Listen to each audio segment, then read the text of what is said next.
उत्तर प्रदेश के नोएडा में 16 तारीख को एक बहुत ही दिल को दहलाने वाली घटना घटी। गुरुग्राम से अपनी ड्यूटी खत्म करके नोएडा आ रहे एक 27 साल के सॉफ्टवेयर इंजीनियर की रात को 12 बजे के लगभग सेक्टर 150 में एक कंस्ट्रक्शन साइट थी जो रोड से जरा सा ही हटकर थी, और उसके बेसमेंट में, जब आपको पता हो बड़ी बड़ी बिल्डिंगें बनती हैं तो उनके बेसमेंट की बहुत नीचे तक खुदाई करी जाती है, उस बेसमेंट में पानी भरा हुआ था। रात के 12 लगभग बज रहे थे। बहुत ज्यादा वहां अंधेरा था, कोई लाइटिंग नहीं थी, बिल्कुल भी बैरिकेडिंग नहीं थी, कोई शाइन बोर्ड नहीं था। तो रात में कोहरे और अंधेरे की वजह से गलती से उस व्यक्ति की कार उस गड्ढे की तरफ उतर गई, और वो जब कार उतरी तो वो व्यक्ति उसमें फंस गया और कार धीरे धीरे करके डूबने लगी। उस व्यक्ति ने तुरंत ही अपने पिताजी को ये फोन करके ये बता दिया कि ऐसे ऐसे मैं यहाँ फंस गया हूँ और मुझे बचा लीजिए। उसका घर आसपास ही रहा होगा। बहुत जल्दी उसके पिताजी पुलिस के साथ वहां पहुंच भी गए। फायर ब्रिगेड की भी टीम आ गई, इवन एसडीआरएफ और एनडीआरएफ की टीम भी आ गई, और वो व्यक्ति कम से कम 2 घंटे तक धीरे धीरे, उसकी गाड़ी डूब रही थी, वो निकलने लायक स्थिति में नहीं था, फोन की टॉर्च से अपने आप को बताता रहा कि मैं यहाँ हूँ और मैं धीरे धीरे डूब रहा हूँ, मुझे बचा लो। लेकिन पूरा प्रशासन, एनडीआरएफ और एसडीआरएफ की टीम भी उस पानी में उतर नहीं पाई, क्योंकि उनके पास कोई इक्विपमेंट ही नहीं था। क्योंकि कंस्ट्रक्शन साइट का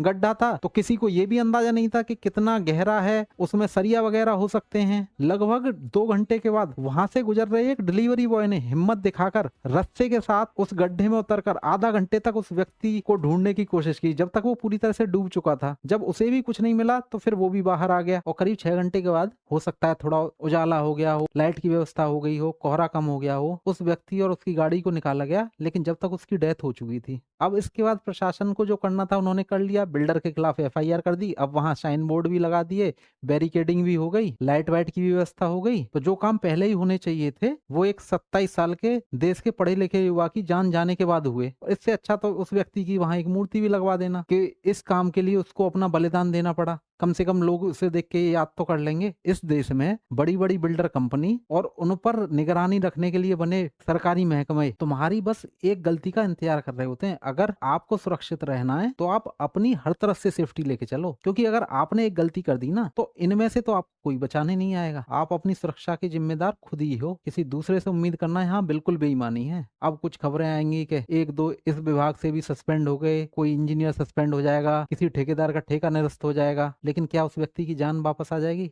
कभी नहीं आएगी। हो सकता है उसके लिए कुछ मुआवजे का भी ऐलान कर दिया जाए, लेकिन पैसा कभी व्यक्ति की भरपाई नहीं कर सकता, वो भी एक 27 साल के सॉफ्टवेयर इंजीनियर की।